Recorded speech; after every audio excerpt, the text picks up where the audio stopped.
हमारे चैनल को सब्सक्राइब करें और बेल आइकन दबाएं। मैंने हमेशा अपनी जिंदगी के साथ समझौता किया, दूसरों के लिए अपनी खुशी दांव पे लगा दी, लेकिन अब मैं अपने लिए जीना चाहती हूँ। अपने लिए जीना कोई पाप तो नहीं। हाँ, मैं कोई पाप नहीं कर रही।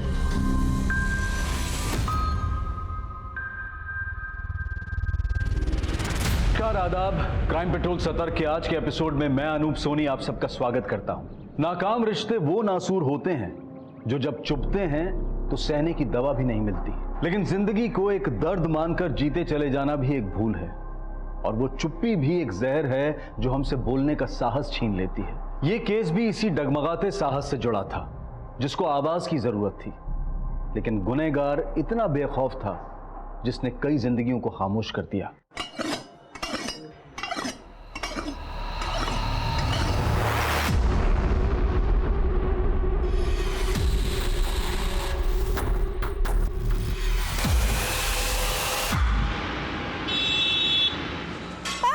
प्यार से समझा रहा हूं, तेरी समझ में नहीं आ रहा? मुझे मत मारो प्लीज, मैं हाथ जोड़ती हूँ। नहीं, मुझे मारो मत प्लीज, मुझे छोड़ दो। पिन बोल तेरे कार्ड का।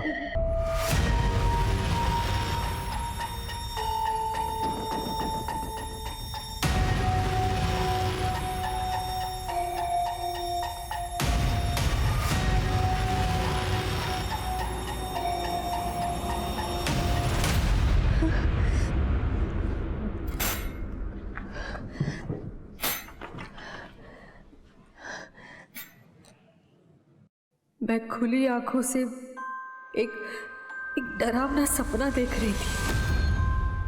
मेरे चारों ओर नरक था। पापा बोलते थे मैं भाग्यवान हूं, पर दुर्भाग्य मेरे माथे पे लिखा था। मेरा चेहरा रोज मुझसे सवाल करता, मैं किसके लिए सज रही हूं? पर बिन बोले मैं उस लिबास में रंग जाती जो चार दीवारें में सजा और समाज में औरत की मजबूरी बन जाता है।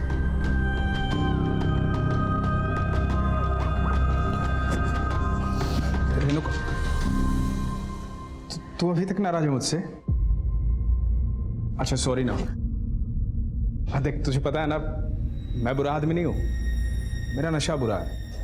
अब मेरी फैक्ट्री बंद ना हुई होती ना तो तुझे काम नहीं करने देता मैं, पलकों पे बिठा के रखता मैं तुझे। अरे यार, मैं बात कर रहा हूँ तुझसे, तू अवॉइड कर रही है मुझे। कपड़े उतार दूं? अगर ये भी कपड़े तुमने फाड़ दिए तो ज्यादा कपड़े नहीं बचेंगे मेरे पास पहनने के लिए।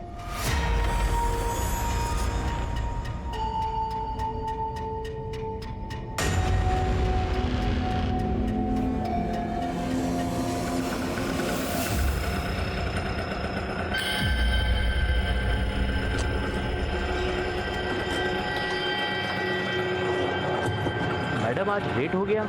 हाँ चलो। नाइंसाफी सहना भी किसी गुनाह से कम नहीं होता।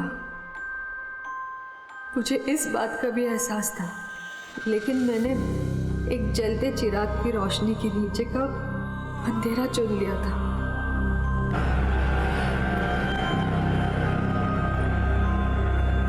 ये लो बस। एक लॉयर के साथ काम करते हुए भी मैं अपने साथ कभी इंसाफ नहीं कर पाई। अरे नहीं शिल्पी, होटल का मामला बहुत रिस्की रहेगा। सीसीटीवी से बचना भी तो है हमको। मैं तुम्हें बाद में कॉल करता हूं।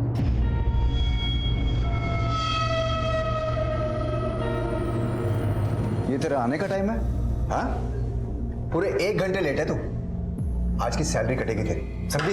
सर। अरे वकील, क्या बोल रहा था तने? हैं? अरे मानिक भाई को सजा दे छुड़ाएगा। 7 साल की सजा सुना दी कोर्ट ने। अरे भाई, मैं मानिक भाई की अब जमानत करवा दूंगा। अरे चुप, भावड़ी पूछ। पता की जरूरत ना हमें।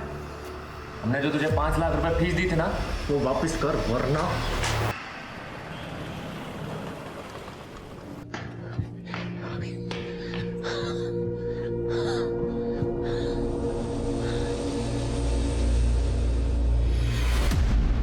मेरे लिए नाश्ता ना बनाना पड़े इसलिए जॉगिंग से लेट आते हो ना? जॉब तो तुमसे होती नहीं है, कम से कम किचन ही संभाल लिया करो। आमीन, मैं दोस्त से नौकरी की बात करने गया था। ऐसे जॉगिंग के कपड़ों में? हाँ, वो जॉगिंग के बाद ही मिला। तुम बस रहने दो, अब तुमसे कोई काम नहीं हो सकता। सही कहते थे भाईजान, तुमने मुझसे निकाह भी बस इसीलिए किया ना, ताकि मैं कमाऊं और तुम घर बैठ के खाओ।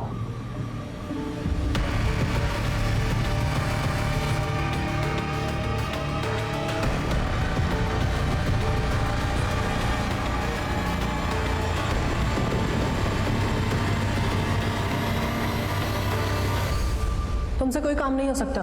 तुमने मुझसे निकाह भी बस इसीलिए किया ना, ताकि मैं कमाऊं और तुम घर बैठ के खाओ।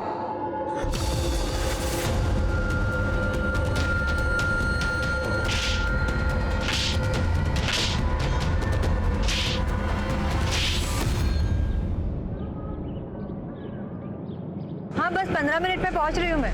नहीं और लेट नहीं होगा सर, मैं आ रही हूँ। हाँ।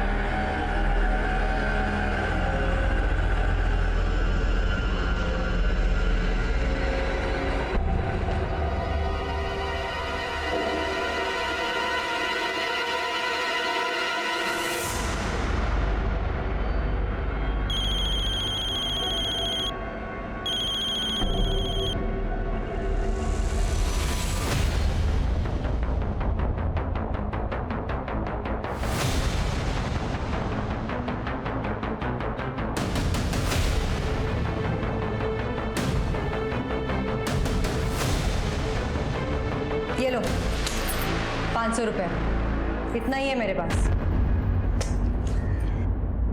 लगता है तुम्हारे पति को बताना पड़ेगा।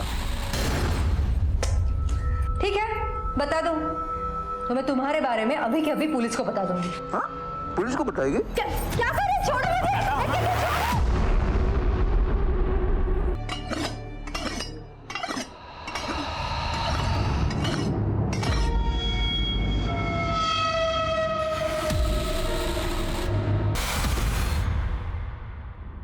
सर मेरी बीवी रेणुका है, कल से फोन नहीं लग रहा, पता कीजिए ना कहाँ है। आखिरी बार कब देखा? कल सुबह जब वो ऑफिस गई थी सर। शिवम, नाश्ते में आलू पराठे बनाए हुए हैं और लंच के लिए दाल राइस, याद से खा लेना। पर तुम तो मेरे लिए चिकन बनाने वाली थी ना। सॉरी, लेट हो रहा है ऑफिस के लिए, मैं रात को बना दूंगी चिकन, पक्का। कोई बात नहीं, सुनो सुनो सुनो, आप इधर आओ। क्या हुआ? बहुत सुंदर लग रही है। शिवम तुम भी ना, चलो बाय। अच्छा सुनो, ऑफिस से आते वक्त चिकन ले आना। हाँ हाँ। सर कल रात को रेणुका जब घर नहीं आई तो मैंने चिकन शॉप्स पे भी पता किया, लेकिन कहीं पता नहीं चला। रेणुका के ऑफिस में पता नहीं किया? वो सर ऑफिस मतलब मुझे मालूम नहीं सर ऑफिस कहाँ है उसका। क्या तुम्हें ये नहीं पता कि तुम्हारी बीवी कहाँ काम करती है? नहीं सर, वो 3-4 महीने पहले ही काम शुरू किया था उसने। काम क्या करती है वो? सर एक वकील के पास काम करती है, इससे ज़्यादा रेणुका ने कुछ बताया नहीं।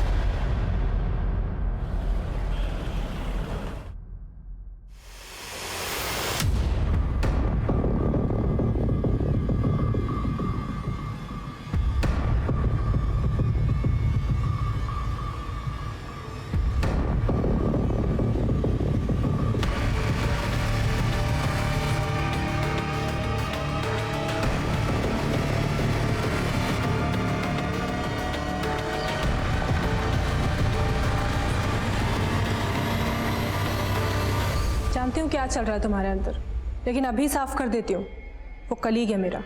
आमीन, मैंने तुमसे कुछ कहा कि तुम सफाई दे रही हो? पर एक बात बताओ, तुम जब सुबह घर से गई थी तुमने सूट पहना हुआ था, वापसी में ये?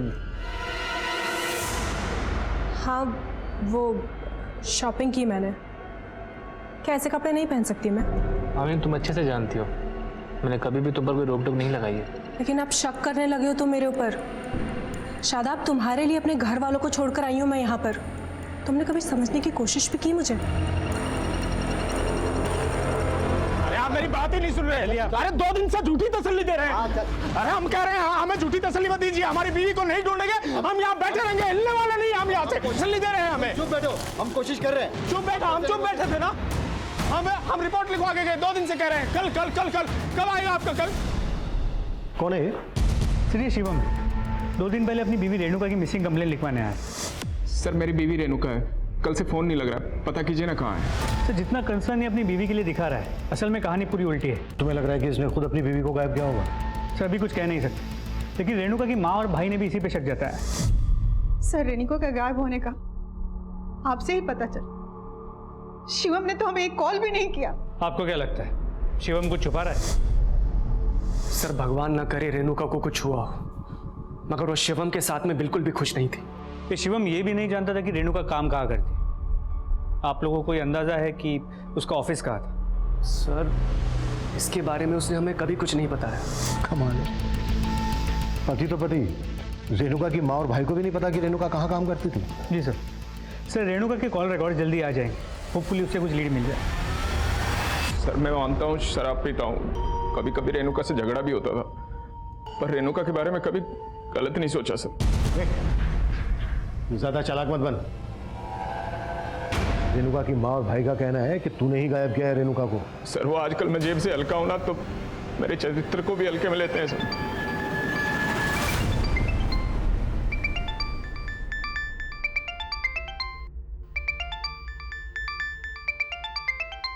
हेलो,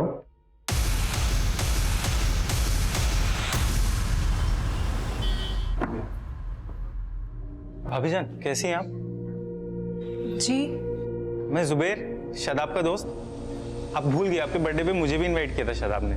हाँ, लेकिन आप यहाँ कैसे? अरे वो एक्चुअली एक जगह पे शादाब के लिए जॉब की बात की थी मैंने, लेकिन उसको नंबर मिला, उसका नंबर नहीं लग रहा। कहाँ है वो एक्चुअली जुबैर, शादाब तो कई दिनों से मिसिंग है। शादाब मिसिंग है?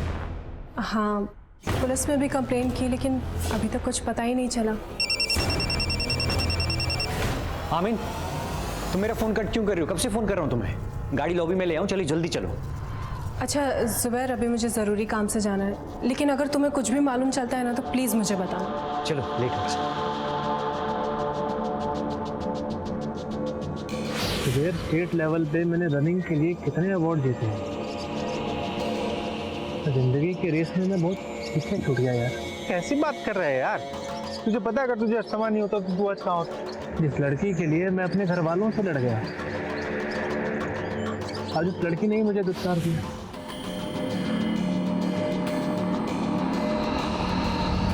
हाँ ठीक है, टीम को जल्दी यहाँ भेजो। हाँ ठीक है, ओके। कुछ लोग गुजर रहे थे, उन्होंने बॉडी को देख के हमें इन्फॉर्म किया। सर यहाँ ही ये देखिए, ये कटा हुआ सिर रेणुका के चेहरे से मैच करता है, और वहाँ बैग में 2 कटे हुए हाथ भी मिले।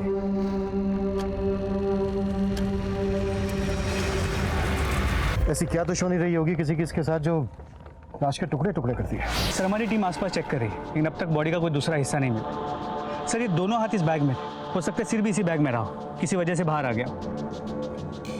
बंधन सीमेंट, ये मर्डर जरूर किसी कंस्ट्रक्शन साइट या फिर बिल्डिंग मटेरियल गोडाउन के आसपास किया गया। आसपास पता करो, पूछताछ करो। सर इसके अलावा ये भी पता चला है कि 3 दिन पहले रेणुका का फोन नंद विहार एरिया में स्विच ऑफ हुआ, और उसी दिन करीब 11:30 बजे उसे नंद विहार के पीसीओ से कॉल किया गया। सर मैंने मनीषा को उस पीसीओ पे भेजा था, लेकिन ये नहीं पता चल पाया कि वो फोन किसने किया था, और ना ही वहाँ कोई सीसीटीवी कैमरा था। हो सकता है रेणुका को फोन करके नंद विहार बुलाया गया हो। यहाँ से लेकर नंद विहार तक का एरिया अच्छे से स्कैन करो। जी सर। और शर्मा, रेणुका के ऑफिस का पता चला? सर उसके पति ने कहा था कि वो किसी लॉयर के पास काम करता है। उसके कॉल रिकॉर्ड में एक लॉयर का नंबर मिला है, Subodh Mishra. Subodh Mishra? Sir excuse me. हाँ मनीषा बोलो। सर रेणुका के घर के पास एक ऑटो स्टैंड से पता चला है कि वो अक्सर एक शंभू नाम के आदमी के ऑटो में ऑफिस आया जाया करती थी। तुम मिली उस ऑटो वाले से? सर वो अभी ऑटो स्टैंड पे नहीं मिला। पता करो वो कहाँ है।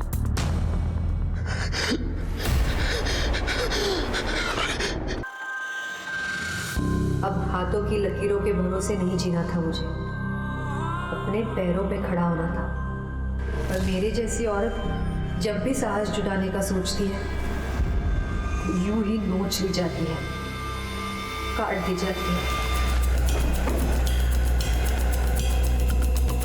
अरे भाई तुम समझने की कोशिश क्यों नहीं कर रहे? इससे ज्यादा मैं तुम्हें पैसे नहीं दे सकता। हाँ अब मैं तुम्हें बाद में कॉल करता हूँ। अरे जिंदल साहब, कैसे आना हुआ यहाँ? क्या बात है सुबोध जी, जब भी हम मिलते हैं गलत कारणों से मिलते हैं। पिछली बार भी जब आपसे मुलाकात हुई थी तो आप एक क्रिमिनल को डिफेंड करने की कोशिश कर। अरे सर, अपने क्लाइंट्स को डिफेंड करना ये तो पेशा है मेरा। रेणुका को तो आप जानते ही होंगे। हाँ हाँ, रेणुका टाइपिस्ट है मेरी, लेकिन बहुत दिनों से ऑफिस नहीं आ रही है वो। रेणुका के पति ने हमें बताया कि रेणुका 10 अगस्त को यहाँ आपके ऑफिस आने के लिए निकली थी और उसके बाद हमें उसकी लाश मिली। क्या? रेणुका की लाश? 10 अगस्त को रेणुका यहाँ आपके ऑफिस आई थी? नहीं सर, 10 अगस्त से ही उसने आना बंद कर दिया था ऑफिस। 10 अगस्त को 10:15 बजे आपने रेणुका को फोन किया था। फोन किया था? हाँ, याद आ गया सर, मैंने उसको फोन किया था। तुझे मालूम था ना रेणुका कि आज तुझे कितना इंपॉर्टेंट केस हैंडल करना है, मगर तू आज भी लेट हो गई। हाँ, बस 15 मिनट में पहुंच रही हूँ मैं। नहीं और लेट नहीं होगा सर, मैं आ रही हूँ। मैं तो वेट करता रह गया सर, मगर वो ऑफिस नहीं पहुंची और उसके बाद उसका फोन भी बंद आने लग गया, तो मुझे कुछ ठीक नहीं लगा। मगर क्या है ना, उसके हस्बैंड का मेरे पास नंबर भी नहीं था, तो मैं। कमाल है, आप रेणुका के घर वालों के बारे में नहीं जानते और रेणुका के घर वाले आपके बारे में नहीं जानते। वैसे रेणुका कब से काम कर रही थी आपके यहाँ? यही करीब 3 महीने पहले न्यूज़पेपर में हमारी ऐड देख करके वो इंटरव्यू देने के लिए आई थी। सर वो जरूरतमंदी नहीं, बेहद ही डेडिकेटेड लड़की थी। मुझे तो बहुत धक्का लगा सर ये जानकर कि उसका मर्डर हो गया। कौन कर सकता है ऐसा? किसी पर शक है आपको? Sir no idea. इस सुबोध को सालों से जानता हूं मैं। इसने कभी भी अपने ऑफिस के अंदर या बाहर सीसीटीवी नहीं लगवाया और ऑफिस भी इसने एक अलग थलग जगह पर खोला है। गलत लोगों का केस लड़ता है, उनके लिए तिगड़म करता रहता है, उनका आना जाना रहता है। इसलिए तो सर क्या आपको लगता है कि ये सुबोध झूठ बोल रहा था? हो सकता है रेणुका भी इसी की तिगड़म का शिकार हुई। सुबोध की रिसेंट एक्टिविटीज का पता करो और उस ऑटो वाले पे भी नजर रखो। 10 अगस्त को उसका ऑटो नंद विहार में देखा गया था, जहां पर रेणुका का फोन बंद हुआ था। जी सर। तो इसके अलावा ये भी पता चला कि नंद विहार से कुछ ही दूरी पे गोकुल विहार है, जहाँ पे रेणुका के भाई की दुकान है। सर क्या कोई भाई अपनी बहन को इतनी बहरे में से, वो भी बिना किसी क्लियर मोटिव के? एंगल और मोटिव तो सबके ढूंढने पड़ेंगे। ये शिवम भी मुझे कोई दूध का धुला नहीं लगा।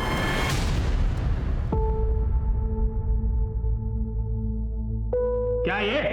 अरे इतने दिन से कह रहा हूँ चिकन खाना है, समझ में नहीं आता तेरी? चिकन मुफ्त का नहीं आता। तुम्हारी शराब की वजह से घर में पैसे नहीं है। ये घर का सामान बेच के तुम्हारे लिए चिकन लाऊं क्या?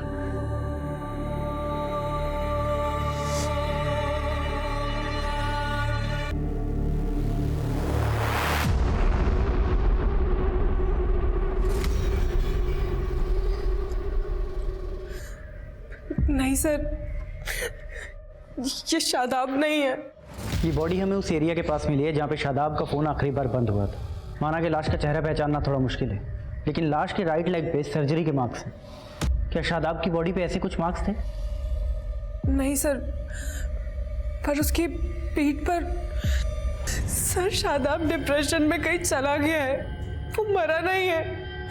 आप प्लीज उसे ढूंढिए, प्लीज सर। हाँ सर, मेरी भी शॉप नंद विहार में ही है, लेकिन 10 अगस्त तो क्या, रेणुका को मुझसे मिले हुए बहुत समय हो गया था। क्या लगता है आपको कौन कर सकता है रेणुका के साथ? सर मुझे लगता है इस सब कुछ ना शिवम का किया धरा है। उसने मेरी बहन को इतना मजबूर कर दिया था कि उससे मार खा के भी वो हमारे पास उसके लिए पैसे मांगने आती थी। मैंने बोल दिया है उसे, वो दोबारा पैसे नहीं मांगेगी। अरे पर मेरे पास पैसे होने चाहिए ना देने के लिए। अब 20-25 हज़ार की बात होती तो मैं दे देता, लेकिन 3 लाख। भैया जितने पैसे हैं आपके पास उतना ही दे दो, चलेगा। सर वो शिवम को लेकर इतना डरी हुई थी कि कुछ ना कुछ लेकर जाना ही चाहती थी, और शिवम उसको सिर्फ पैसे के लिए परेशान नहीं करता था। दरअसल उन्हें कोई बच्चा नहीं था और इसकी वजह भी वो रेणुका को ही मानता था। कमी शिवम में थी, लेकिन इसके लिए भी वो मेरी बेटी को दोषी ठहरा रहा था। सर वो लोग मेरी खुददारी पर उंगली उठा रहे हैं। मैंने रेणुका को कभी उनके पास पैसे लेने को नहीं भेजा। खुददार है तू, खुददार है तू। रेणुका के सारे पैसे दारू में उड़ाता था और बोलता खुददार है तू। सर जब तक मेरी फैक्ट्री चालू थी मैंने रेणुका को कोई कमी नहीं होने दी। हाँ सर, मानता हूँ कि हमारा झगड़ा होता था, मैं उसे मारता था, पर मेरा मन जानता है सर, मैं उसे उतना ही प्यार भी करता था। शिवम, रेणुका की मां, रेणुका का भाई कार्तिक, इनमें से कौन सच बोल रहा था, फिलहाल इस बात का कोई सबूत नहीं मिला था। लेकिन जिस सीमेंट के गनी बैग में रेणुका की लाश के हिस्से मिले थे, पुलिस उसके जरिए भी वो क्राइम सीन ढूंढने की कोशिश कर रही थी जहां रेणुका का मर्डर करके उसकी लाश के टुकड़े कर दिए गए थे। रेणुका का बॉस लॉयर सुबोध मिश्रा और वो ऑटो वाला शंभू दोनों पुलिस की रडार में थे। वहीं दूसरी तरफ एक शादाब नाम का आदमी भी लापता था, जिसका गायब होना भी रहस्यों से भरा हुआ था। शंभू कुछ बोलेगा कि ऐसे ही चुप रहेगा? और शंभू, 10 अगस्त की सुबह रेणुका ने तेरा ऑटो लिया था? हाँ साहब। कहाँ छोड़ा था उसने? साहब वहीं रोज की तरह जहाँ उनको ऑफिस के बाहर छोड़ता था। लेकिन रेणुका के बॉस का कहना है कि वो उस दिन ऑफिस पहुंची ही नहीं। ऐसा कैसे हो सकता है साहब? मैंने तो उनको वहीं ऑफिस के बाहर खुद छोड़ा था, और साहब मैंने खुद अपनी आंखों से देखा था उनको ऑफिस के अंदर जाते हुए। सर, क्राइम सीन का पता करने के लिए हम रेणुका के फोन के IMEI नंबर को ट्रेस करने की कोशिश कर रहे हैं। तो पता चला कि रेणुका का फोन सुबोध के ऑफिस के वाईफाई से कनेक्टेड रहता था, पर 10 अगस्त की सुबह 11 बजे तक उसका फोन सुबोध के ऑफिस के वाईफाई से कनेक्टेड था। मतलब रेणुका उस दिन ऑफिस गई थी? सर, लग तो ऐसे ही रहा है। और सर, सुबोध के कॉल रिकॉर्ड्स में एक शिल्पी नाम की लड़की का नंबर मिला है। सर, ये नंबर भी 10 अगस्त से बंद है, और 10 अगस्त को इस नंबर की मोबाइल की लोकेशन भी सुबोध के ऑफिस के एरिया की है।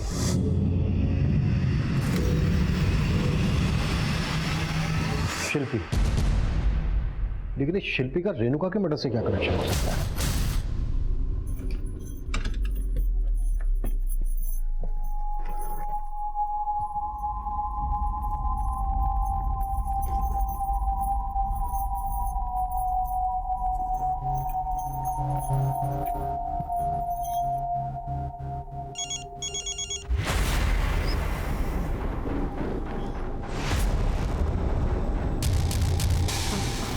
हेलो, हाँ मैं आ रही हूँ।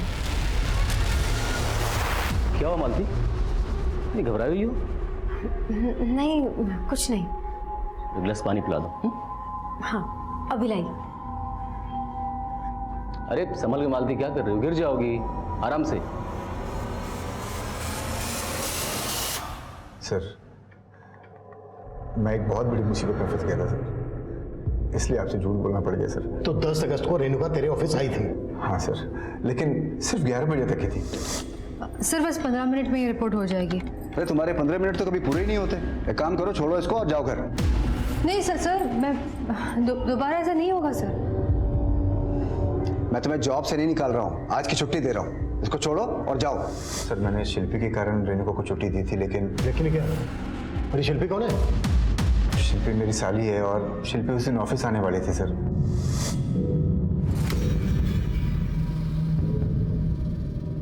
सर, शिल्पी और मेरे रिश्ते का शक मेरी वाइफ को ना हो जाए, इसलिए हम लोग छिप छिप के मिलते थे सर।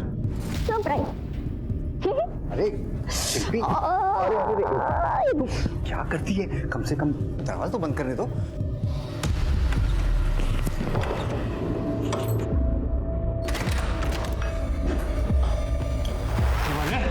तुम्हारी अर्जी फिर से रिजेक्ट कर दी कोर्ट ने। मैं तुम्हारे पैसों को बंदोबस्त कराता हूँ। सर, वो लोग मेरी साली को लेकर चले गए सर।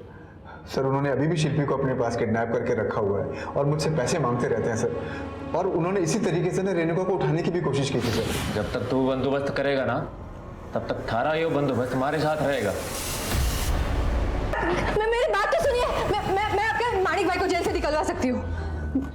मैं निकलवा सकती हूँ माणिक भाई को। कैसे?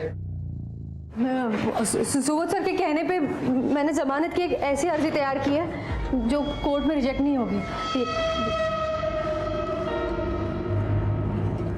तारी सूरत देख के एक मौका और दे रहा हूँ। इस बार भी जमानत ना हुई ना, तो तुम दोनों जब्त हो जाओगे, समझे? अबे तो ये बात तूने हमसे पहले क्यों नहीं बताई? कौन है बोलो?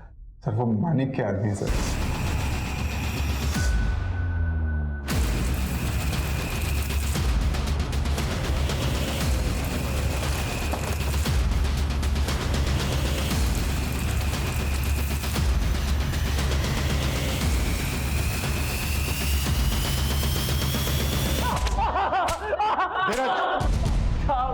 साहब हमने तो सिर्फ शिल्पी को उठाया था, ये रेणुका के साथ तो हमने कुछ भी ना किया था। सर, नंद विहार में एक जगह का पता लगा है। पूरे एरिया को अच्छे से कवर करो, किसी को आने मत दो। सर, ये पूरा एरिया डिस्प्यूटेड प्रॉपर्टी में आता है। यहाँ कंस्ट्रक्शन का काम चल रहा था, लेकिन फिलहाल काम रोक दिया गया है। इस पूरे चौल में कोई नहीं रहता है। और सर यहाँ आइए सर, ये देखिए, बिल्कुल वैसी ही सीमेंट की बोरियां हैं जैसे बोरी में हमें रेणुका का सर और हाथ मिले थे। सर ये आइए सर, ये अंदर आइए, ये देखिए सर, बॉडी का बचा हुआ हिस्सा यहाँ पे।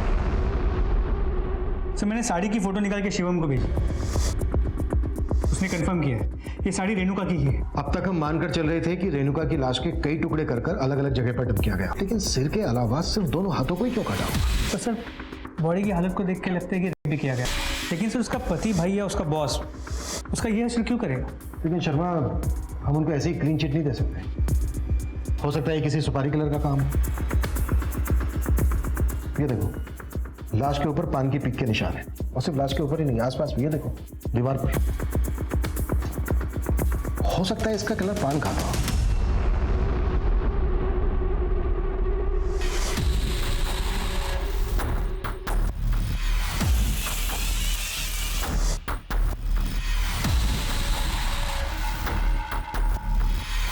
ये लो,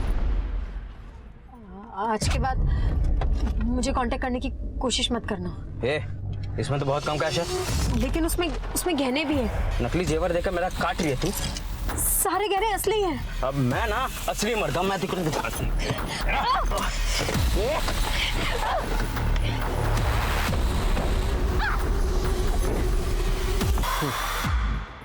सर शिवम, सुबोध मिश्रा, कार्तिक, तीनों ने कहा कि वो पान नहीं खाता।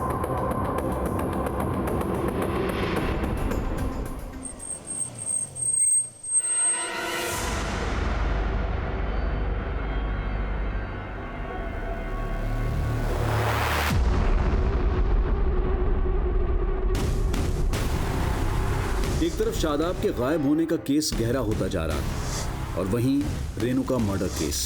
पुलिस अब ऐसे अज्ञात इंसान की तलाश में थी जो पान खाता था, और तभी एक और केस आया।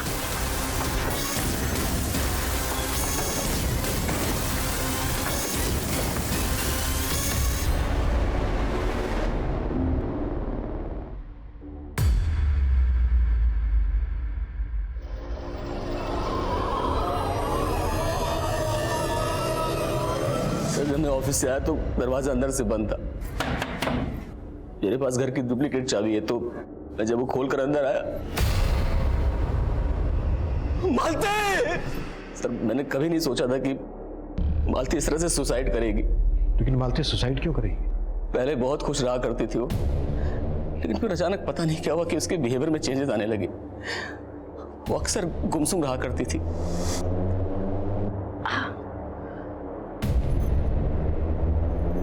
मालती, क्या हुआ? मुझे बताओ ना, क्या परेशानी है? मालती? सर उसने मुझे कभी कुछ नहीं बताया, और आज देखिए मालती के साथ।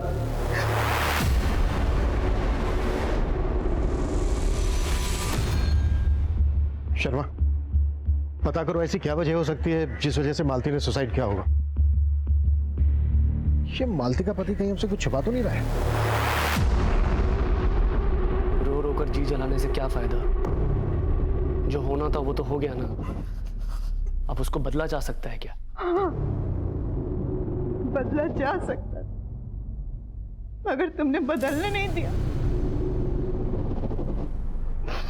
मेरी बेटी अपनी तकलीफों में पीसती रही और तुमने उसको उसके हाल पे छोड़ दिया। तुम्हारी वजह से उसने मुझसे मिलना छोड़ दिया। तुम्हारी वजह से मैं अपनी बेटी को आखिरी बार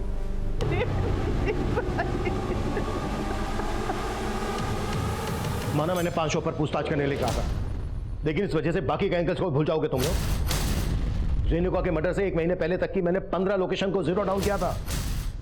उन जगहों की सीसीटीवी फुटेज क्यों नहीं आई अभी तक? जल्दी करो सर। सर वो सुसाइड करने वाले मालती के कॉल रिकॉर्ड में एक सस्पिशियस नंबर मिला, जो किसी शादाब नाम के आदमी का। सर ये नंबर लखनऊ के एड्रेस पर रजिस्टर्ड है। लखनऊ पुलिस से बात हुई तो पता चला है शादाब 1 महीने से गायब है। गायब है। जी सर, उसकी बीवी ने मिसिंग कंप्लेंट भी लिखवाई। लेकिन सर हैरानी वाली बात यह है कि शादाब के नंबर से मालती को रिसेंट टाइम्स में कॉल किए गए और मालती का पति भी शादाब को नहीं जानता। लखनऊ जाओ और शादाब के गायब होने की पूरी कहानी पता। सर रेणुका की पोस्टमार्टम रिपोर्ट आ गई। सर रिपोर्ट से ये कंफर्म है कि उसका हुआ, लेकिन सर चौंकाने वाली बात यह है कि वो 2 महीना प्रेग्नेंट थी। प्रेग्नेंट? रेणुका की माँ ने तो कहा था कि शिवम बाप नहीं बन सकता था, कुछ प्रॉब्लम थी उसमें। रेणुका प्रेग्नेंट थी, ये बात पता थी तुझे? नहीं सर, पर शायद वो मुझे बताना चाहती हो सर। उससे पहले उसकी मौत हो गई। जब मर्डर हुआ रेणुका का तब वो 2 महीने की प्रेग्नेंट थी। 2 महीने तक छुपाती है बात। कहीं ऐसा तो नहीं है कि इसी वजह से तू? नहीं सर, मैं ऐसा नहीं कर सकता सर। रेणुका के चरित्र पे तो मैं उंगली उठा ही नहीं सकता सर। बुरी वो नहीं थी सर, बुरा तो मैं था। मैंने बहुत दुख दिया है सर उसे, इतने कि उसने एक खुशी भी मुझसे नहीं बांटनी चाहिए। रेणुका, वो तुम कह रही थी ना कि कपड़े कम हो गए हैं तुम्हारे, इसलिए माफ कर दो मुझे। जैसा भी हूँ पति हूँ तुम्हारा। पति हो, मेरे तन पे हक जता के नोच सकते हो मुझे, और मेरा तन ढकने के लिए तुम्हारा दिया एक कतरा भी नहीं पहनूंगी मैं। उसे खोना नहीं चाहता था सर, प्यार करता था उससे।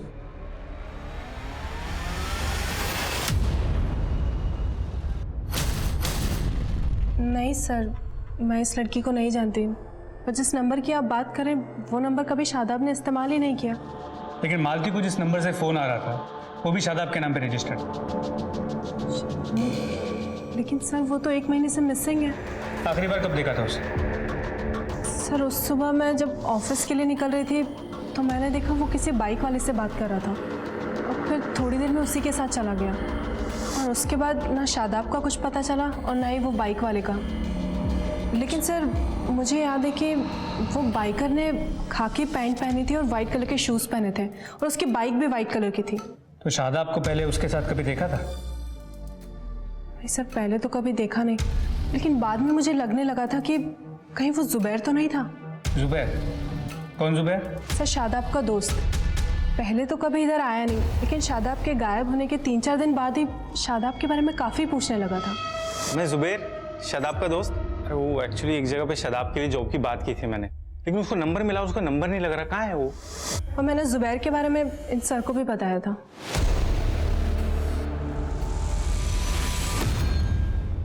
सर रेणुका ने कभी हमें नहीं बताया कि वो प्रेग्नेंट थी। और सर शिवम तो बाप बन ही नहीं सकता। कार्तिक, ये कहकर तुम अपनी बहन रेणुका के चरित्र पर सवाल उठा रहे हो? अगर ये सच है तो फिर बताओ, रेणुका की जिंदगी में शिवम के अलावा और कौन था? नहीं सर, मुझे इसके बारे में कुछ नहीं पता।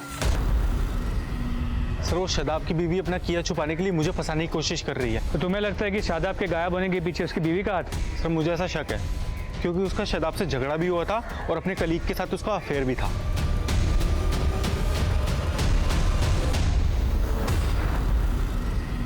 सर रेणुका के बैकग्राउंड में अफेयर का कोई क्लू नहीं मिला। लेकिन ये शिवम से ही बोल रहा है, इस बात की भी कोई गारंटी नहीं है। शिवम का डीएनए रेणुका के बच्चे के डीएनए से मैच करके देखना होगा। रेणुका कौन से मैटरनिटी क्लिनिक जाती थी ये पता लगा। सर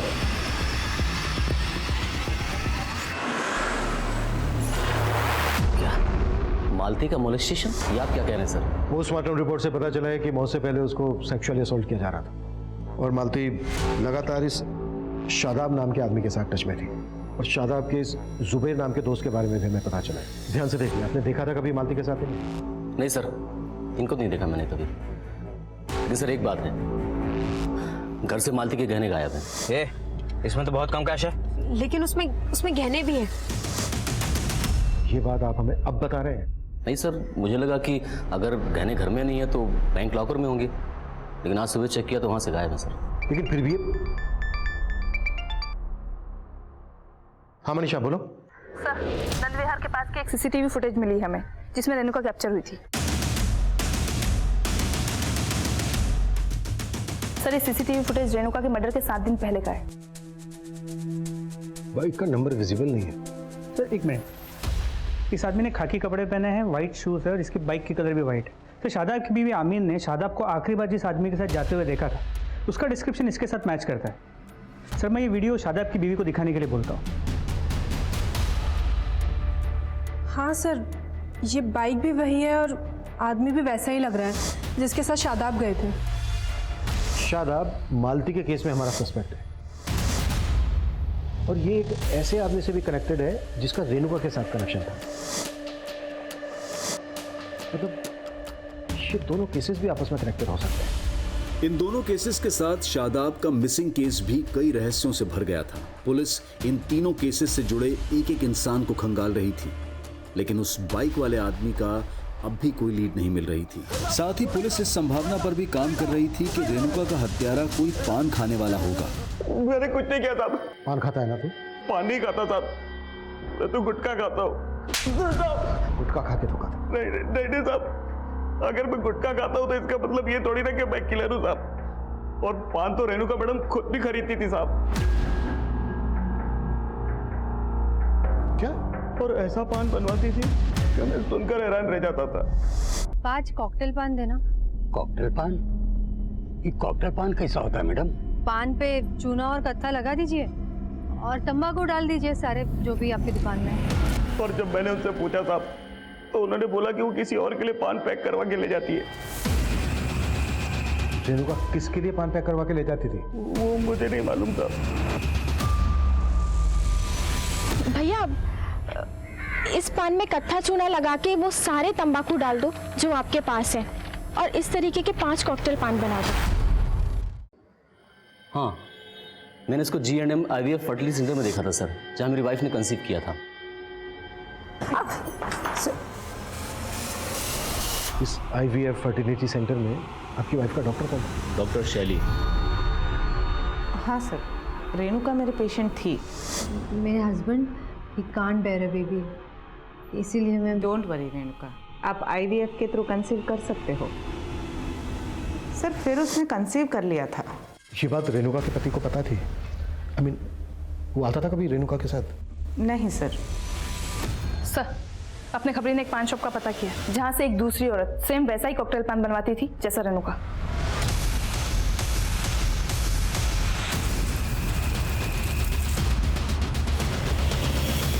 कौन है औरत जो तुमसे कॉकटेल पान लेके जाती थी? सर वो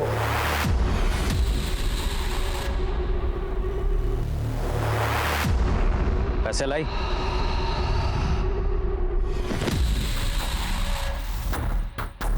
ये क्या चिल्लड़ लाई है?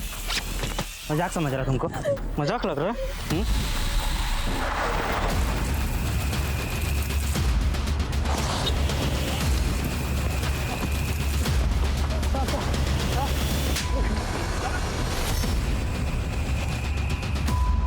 सर वो पान मुझसे G&M IVF फर्टिलिटी सेंटर का वार्ड बॉय जय मंगवाता था।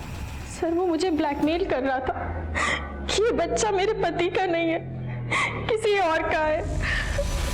IVF से प्रेग्नेंट होने वाली औरतों को मैं ही ब्लैकमेल करता था।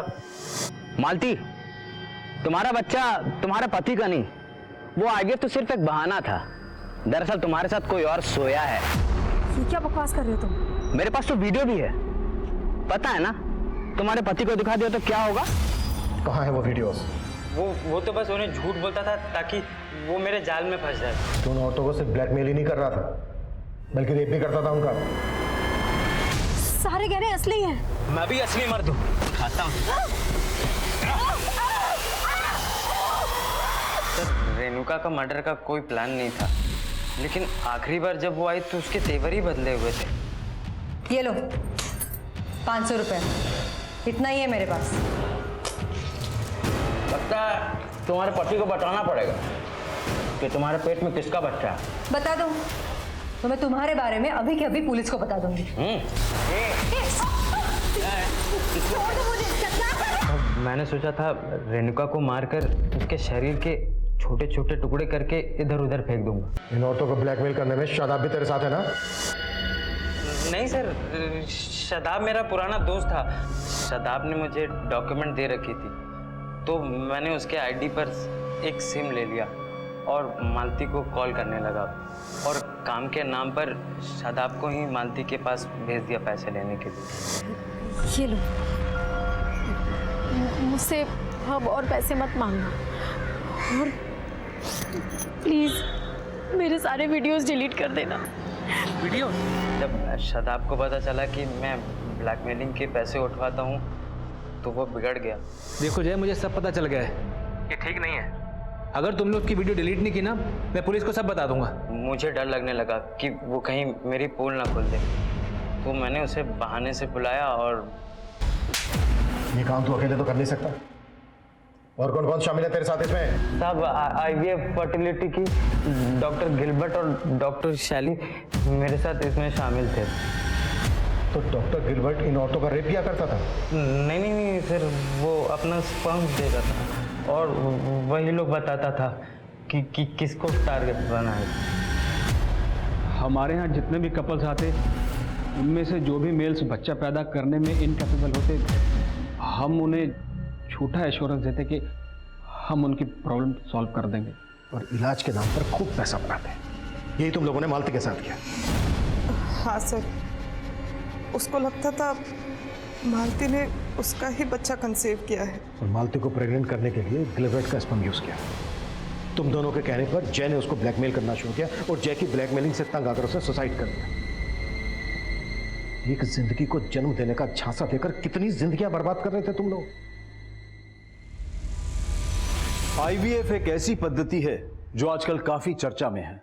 ऐसी पद्धति के जरिए निसंतान दंपत्ति अपने परिवार को आगे बढ़ाने का सपना देखते हैं और वो ऐसे डॉक्टर्स को किसी मसीहा से कम नहीं समझते। लेकिन गिलबर्ट और शैली जैसे डॉक्टर्स और वार्ड बॉय जय थोड़े से पैसों के लालच में बेहद संगीन जुर्म को अंजाम पहुंचा रहे थे। इससे पहले पुलिस को इस रैकेट की कभी भनक भी नहीं लगी थी। रेणुका, मालती और सुधा, इन औरतों की चाहे जो भी मजबूरी रही हो, लेकिन अगर इन्होंने एक बार भी पुलिस से संपर्क करने का साहस जुटाया होता तो इन्हें यूं अपनी जान नहीं गंवानी पड़ती। अब मैं अनूप सोनी आपसे विदा लेता हूं। फिर मुलाकात होगी क्राइम पेट्रोल सतर्क में एक और नए केस के साथ। तब तक अपना और अपने परिवार का ख्याल रखें, सतर्क रहें, सुरक्षित रहें और देखते रहें क्राइम पेट्रोल सतर्क। जय हिंद। For more updates subscribe to our channel, click the show links and enjoy watching the videos.